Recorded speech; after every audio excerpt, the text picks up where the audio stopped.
NPM 2013/09. Saya Bismillah dengan NPM 2013/05. Saya Marita Nur Puspitasari, NPM 22013018. Saya Cynthia Rida dengan NPM 22013037. Saya Asyari Maksudnya NPM 22013038. Saya Angela Rizka Basuki, NPM 220130. Dan berarti adik saya yang dinyatakan dengan NPM 220130. Selanjutnya yaitu di sini ada agenda. Kita akan mempresentasikan beberapa subbab, yaitu yang pertama ada definisi korupsi, yang kedua dampak korupsi, lalu ada penyebab korupsi, studi kasus, dan cara penanggulangan korupsi itu sendiri. Yang pertama kita akan dijelaskan oleh Kak Marita. Silakan. Definisi dari korupsi yaitu kata korupsi berasal dari bahasa Latin corruptio atau corruptus. Korupsi yang memiliki arti beragam yakni tindakan, merusak atau menghancurkan. Korupsi juga diartikan kebusukan, keburukan, kejahatan, ketidakjujuran, dapat disuap, tidak bermoral, menyimpang dari kesucian, kata-kata atau ucapan yang menghina atau memfitnah. Menurut Kamus Besar Bahasa Indonesia atau KBBI, korupsi adalah penyelewengan atau penyalahgunaan uang negara, perusahaan, organisasi, yayasan, dan sebagainya untuk keuntungan pribadi atau orang lain. Penyebab korupsi saat perilaku konsumtif masyarakat serta sistem politik yang masih bertujuan pada materi, maka hal itu bisa meningkatkan terjadinya permainan uang yang menjadi penyebab korupsi. Di mana korupsi sendiri yaitu tindakan yang tidak akan pernah putus terjadi jika tidak adanya perubahan dalam pengelolaan kekayaan. Semakin banyaknya orang yang selalu mengajukan mengenai kekayaan, maka akan semakin banyak juga orang-orang yang melakukan korupsi. Terdapat dua faktor utama penyebab korupsi, yaitu faktor internal dan faktor eksternal. Faktor internal sendiri adalah salah satu faktor penyebab korupsi yang muncul dari diri pribadi seseorang.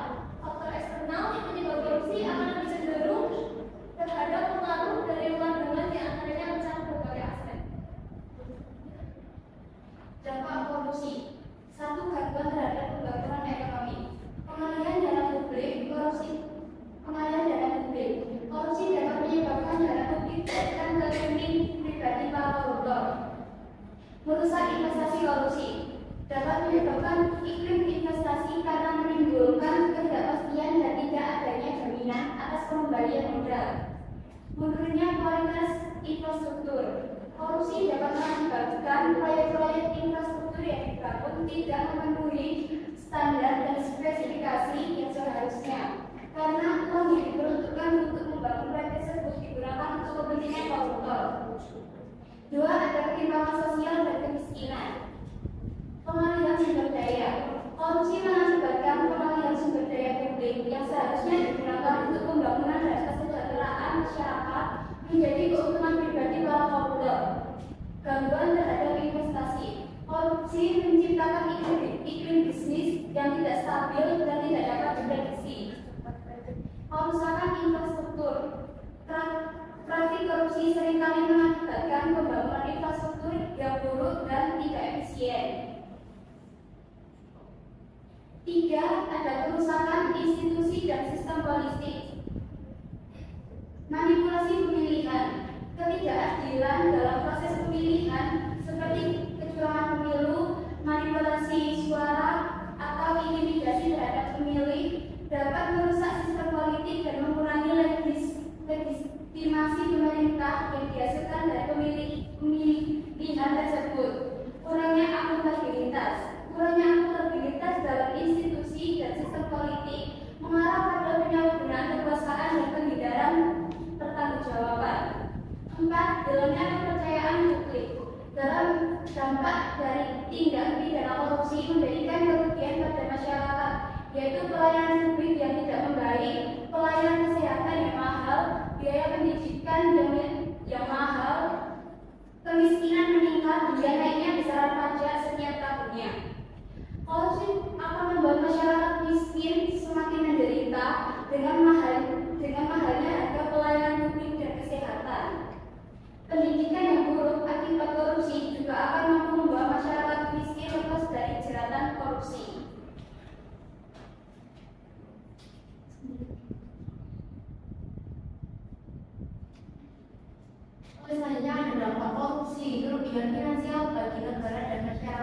Tindakan korupsi merupakan tindakan yang sangat merugikan negara. Korupsi mengakibatkan melambatnya pertumbuhan ekonomi negara, menurunnya investasi, meningkatkan kemiskinan serta meningkatkan ketimpangan pendapatan. Korupsi juga dapat memburuk ketidakadilan ekonomi dalam masyarakat, sumber daya dan peluang ekonomi yang seharusnya terjadi untuk semua warga negara menjadi terkonsentrasi di tangan segelintir individu atau kelompok yang korup. Hambatan investasi dan pertumbuhan ekonomi, yang pertama ada ketidakpastian bisnis. Korupsi menciptakan iklim bisnis yang tidak stabil dan tidak dapat diprediksi. Yang kedua ada biaya tambahan. Korupsi dapat menyebabkan biaya tambahan yang signifikan bagi perusahaan. Praktik korupsi seperti suap dan pungutan liar dapat meningkatkan biaya produksi, investasi dan kegiatan bisnis secara keseluruhan.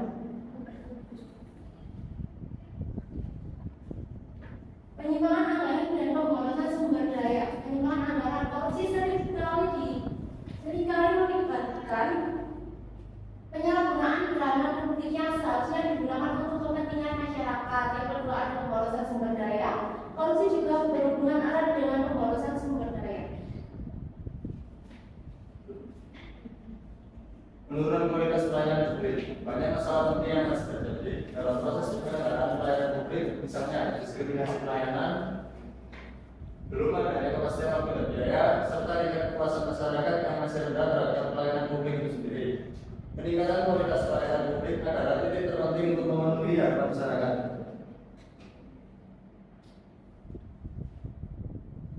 Gangguan terhadap pembangunan ekonomi. Celah hukum. Celah hukum merujuk pada keadaan di mana ada kekosongan atau kekurangan dalam undang-undang yang dapat dimanfaatkan atau dieksploitasi oleh pihak yang tidak bertanggung jawab. Ketidaktransparan merujuk pada kurangnya keterbukaan dan aksesibilitas informasi yang berkaitan dengan kebijakan, keputusan atau tindakan pemerintah.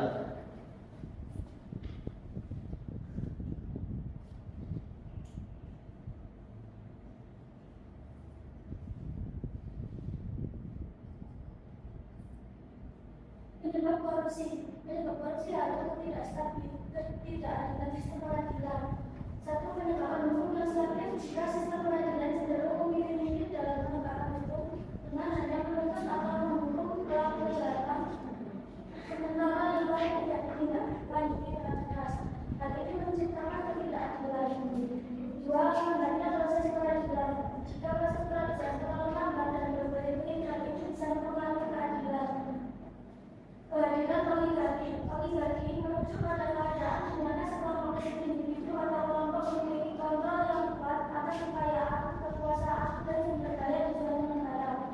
Keberadaan oligarki dapat memberikan peluang bagi korupsi karena kekuasaan dan pengaruh yang mereka miliki dapat digunakan untuk memperoleh keuntungan pribadi dan politik. Penyebab korupsi yang berikutnya adanya kurangnya pengawasan dan pertanggungjawaban. Lemahnya sistem pengawasan. Kurangnya sistem pengawasan yang efektif dapat memberikan peluang bagi praktik korupsi. Yang berikutnya ada ketidaktransparan dan kurangnya akses informasi. Ketika pemerintah atau lembaga publik tidak transparan dalam kebijakan, keputusan dan penggunaan anggaran, maka korupsi dapat berkembang dengan lebih mudah. Kemudian adanya kebudayaan dan moral yang merendahkan. Itu ada toleransi terhadap perilaku korupsi. Jika suatu masyarakat atau individu cenderung menerima atau bahkan membenarkan perilaku korupsi, hal ini dapat merendahkan kebudayaan dan moral masyarakat tersebut. Yang berikutnya ada kurangnya integritas. Kurangnya integritas dan moral kepercayaan terhadap nilai-nilai etika dapat mempengaruhi perilaku seseorang atau suatu kelompok dalam melakukan tindakan korupsi. Penyebab korupsi selanjutnya yaitu perubahan sosial yang cepat. Ketika beberapa kelompok atau individu mendapatkan manfaat yang lebih besar dari perubahan tersebut, sementara yang lain terpinggirkan atau tidak mampu menyesuaikan diri dengan cepat, terjadi ketimpangan sosial yang dapat menciptakan ketidakpuasan dan ketidakadilan. Selanjutnya yaitu kebudayaan dan moral yang merendahkan. Korupsi sebagai budaya yang terinternalisasi merujuk pada kondisi di mana praktik korupsi telah menjadi bagian yang terintegrasi dalam norma-norma dan nilai-nilai masyarakat. Beberapa faktor yang dapat menyebabkan korupsi menjadi budaya yang terinternalisasi adalah yang pertama yaitu ketidakpercayaan kedua yaitu kurangnya sanksi dan penegakan hukum yang efektif.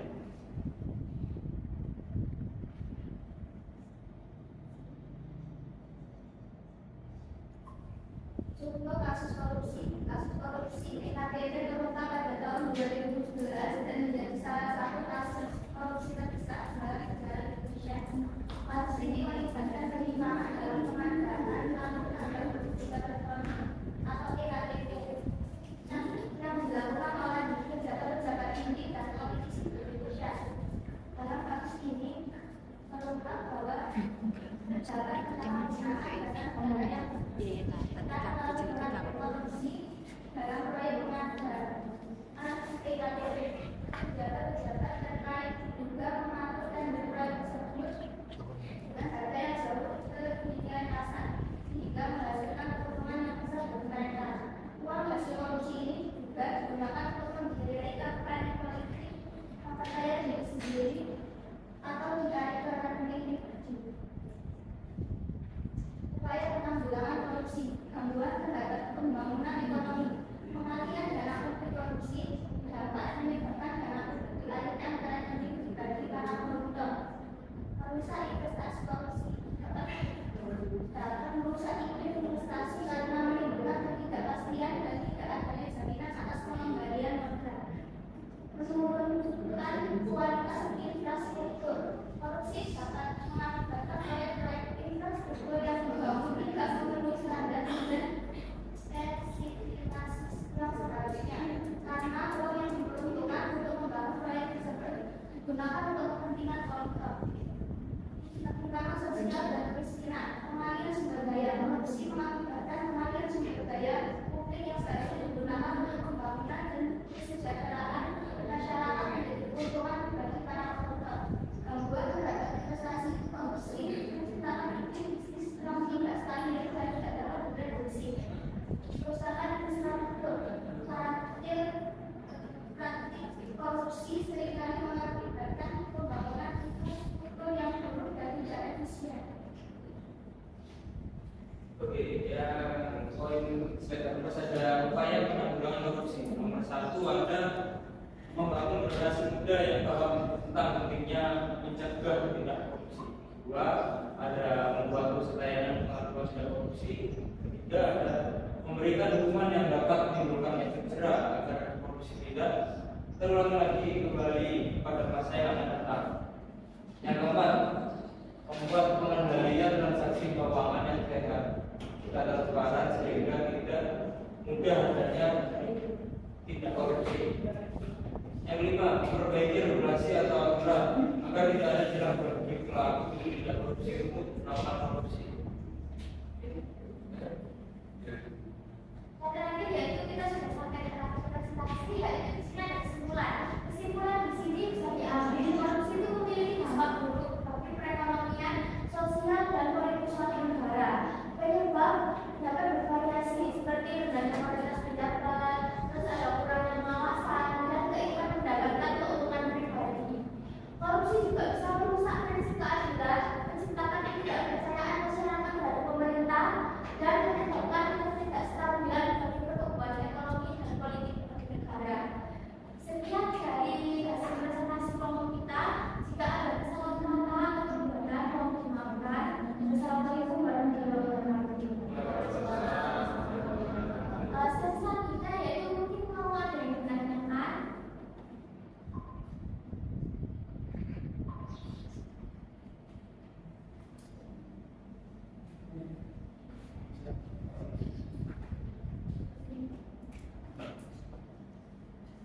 Saya mau bertanya.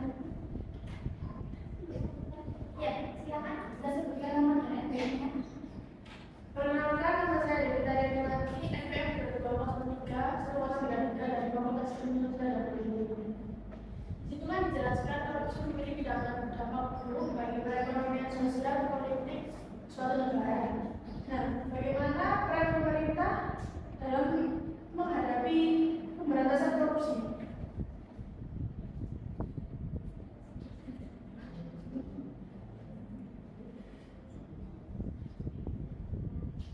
Baik, di sini saya akan menjawab soal dari pertanyaan dari Mbak Devita.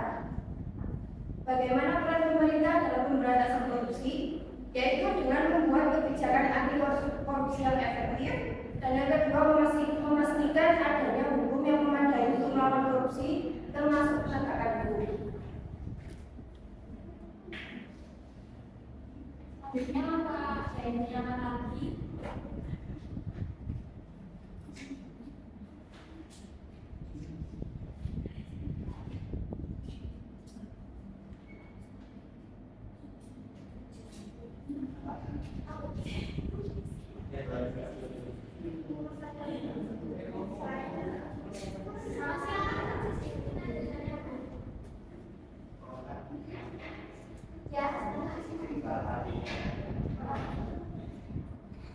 Nama saya Siti, NPM 2019-30. Ya.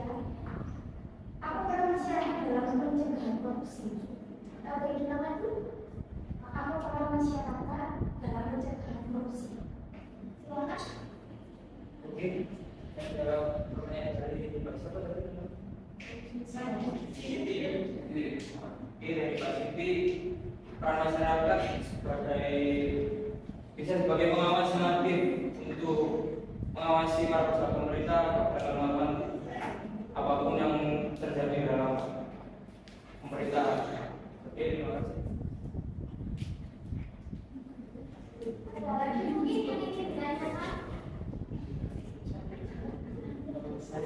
Ya, silakan. Perkenalkan, nama saya Pak Ibrahim. Saya Ketua Sulika. Pertanyaannya, bagaimana korupsi dapat merugikan masyarakat? Di sini saya akan menjawab ya, bagaimana korupsi itu dapat merugikan masyarakat dan negara. Yang pertama yaitu menyebabkan ketidakadilan dan ketimpangan sosial. Jadi di sini misalnya seperti ada orang di masyarakat itu tidak adil karena adanya korupsi. Terus yang kedua melemahkan institusi publik. Di sini yaitu korupsi dapat merusak integritas dan kredibilitas institusi publik. Sekian jawaban saya.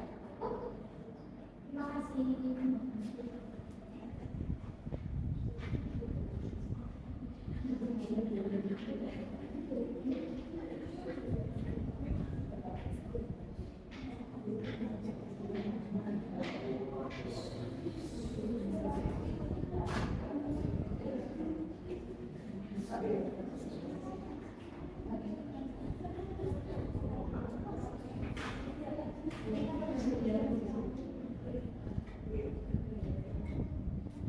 Sekian presentasi kami dari kelas akuntansi. Mohon maaf bila ada salah kata, perbuatan, atau misalnya kurang maksimal dalam menjalankan presentasi hari ini. Terima kasih atas partisipasinya dari kelas Fakultas Ekonomi dan Politik ya. Oke, terima kasih. Wassalamualaikum warahmatullahi wabarakatuh.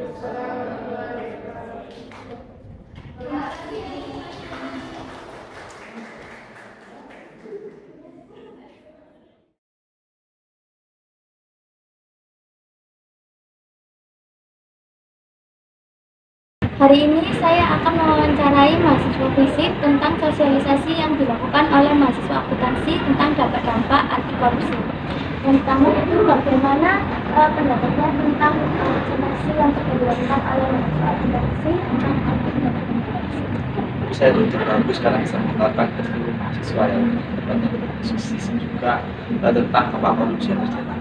Jadi setidaknya itu mereka mengenali bagaimana tentang korupsi, apa sih bentuk korupsinya sendiri. Lalu bagaimana dengan korupsinya?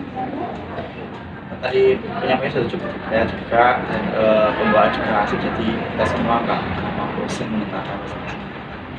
Selanjutnya, beritahu sudah cukup bahas mengenai dampak-dampak dari korupsi itu.